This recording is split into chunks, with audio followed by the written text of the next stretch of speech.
crispy.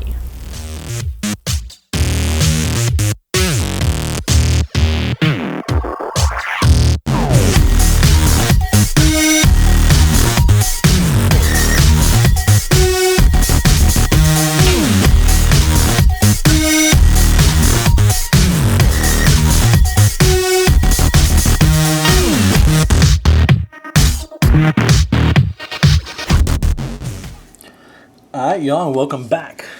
And here we have another dial that was on the work table. I essentially had about 3 to 4 dials, kind of all, I shouldn't say all at the same time. This one came a little bit later. But some of them were definitely, degree of difficulty was pretty high. And so it's always good to get something that I'm more familiar with versus something where I'm creating something new, which is great, which I love.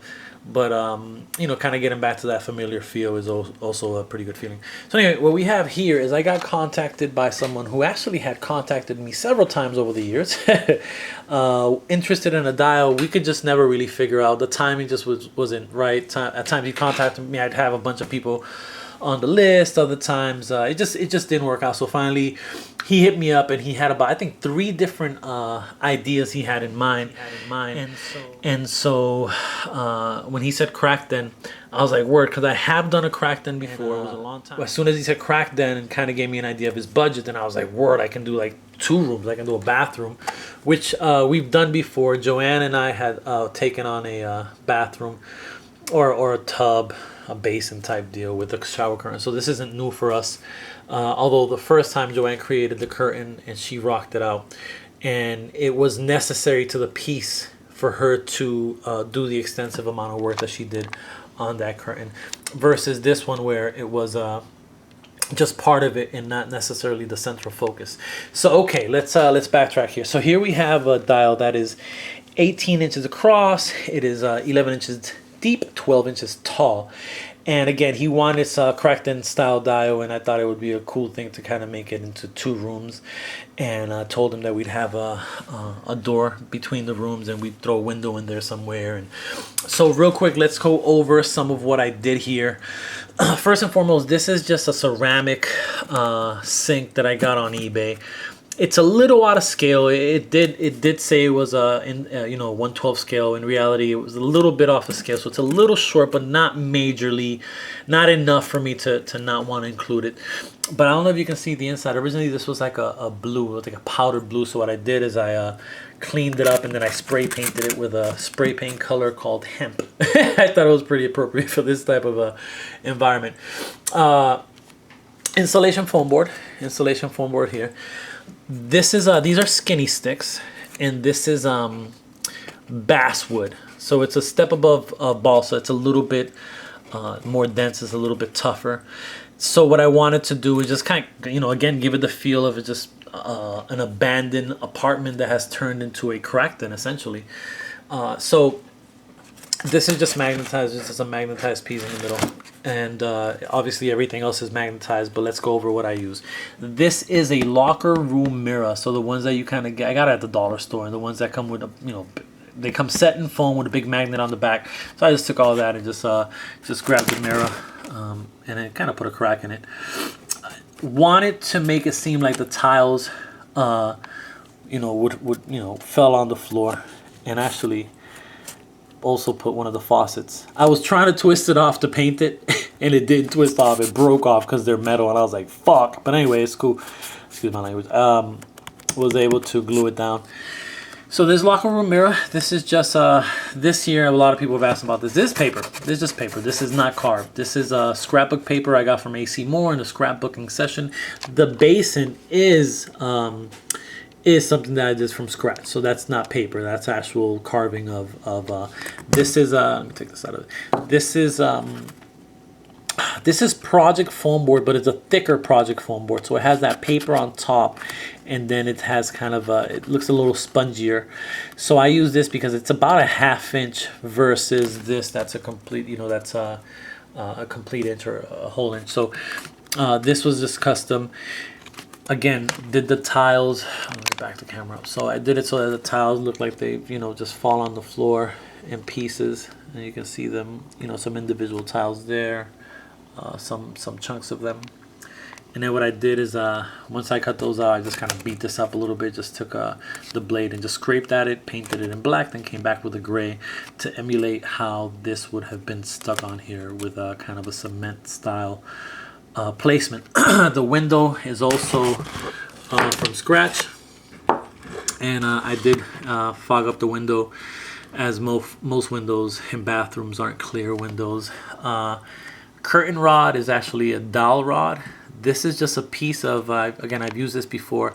It's a piece of just, we went to Joann Fabrics and just got a piece of plastic. And then here what I did is I just bent it, you know, kind of folded it over and just glue gunned it, and so it's there. But you can actually take the curtain off of the rod.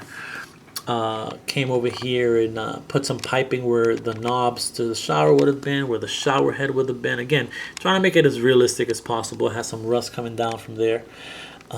Place those little brackets there so that the curtain rod can go, let me back this up a little, can go right into it. Oops.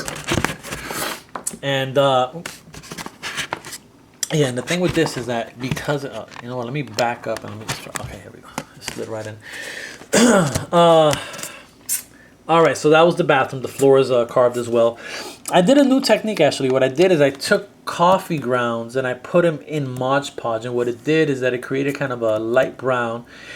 And it also left the debris of the, you know, the coffee bits, which I thought looked great. So that was a new technique that I tried out. Did it a little bit here as well. Did a little bit over here with sand, actually, to kind of give it a different color, just because this is brown. The coffee grounds are brown as well, so it wouldn't have showed up. This doorknob is just, so this is just the foam cut and pushed back to make the door. This is a piece of foam sheet, just some little tiny nails in there, and this is that doorknob that I worked with before that I think I grabbed it at, I want to say Michael's. I've showed it before. I won't show it here because I don't feel like getting up. Again, skinny sticks. You carve into this, and then you're basically, I sharpened out the sticks, and I would stab them on one side and slide and stab them on the other side, and that's how this got created. Here's Logan, Old Man Logan, 6-inch Marvel Legends action figure for scale, so you can see how he would fit in the door, shower, and so forth. So wanted to show that for scale. Wooden hard floor, carved hard floors, or carved wooden floors, hard wooden floors. I forgot how to say it. I'm drawing a blank. But anyway, but yeah, same technique that I've used before. Just kind of making those wavy lines and then painting it in black, and then giving it a couple different dry brushes of brown. Added the electricity, the outlets, and also the back up here, the on-off switch as well. And that's just something I printed. I looked for 112 outlets, electrical outlets, and those came up, and I printed them and cut them out. Put a couple on this side as well. This is actually balsa wood in the bottom here, versus this that's more of that basswood. And I think that is it for this. He did want some furniture, so I hooked it up with a couple of chairs that he can put in there. I still have to dirty the chairs up. They're a little too clean. But these chairs came from, I want to say a dollar store. I want to say a Dollar Tree or something like that. So really quickly, let me just put up the lights so you guys can see how easy it is to take down. It's one wall. Take the shower curtain out. You get a better idea of how nasty that shower is. Very nasty. You can also see the original color and how, when you airbrush it, the difference that it gives you. So you just take out the, the rod. Oh, let me show the window real quick. So yeah, so that's what the window looks like. It's foggy. I like the look. You could put a light in there and so forth. Then you take the second wall out. Back wall. Boom. That's it. Alright guys, I'll throw some pictures at the end, and I am Audi 5000.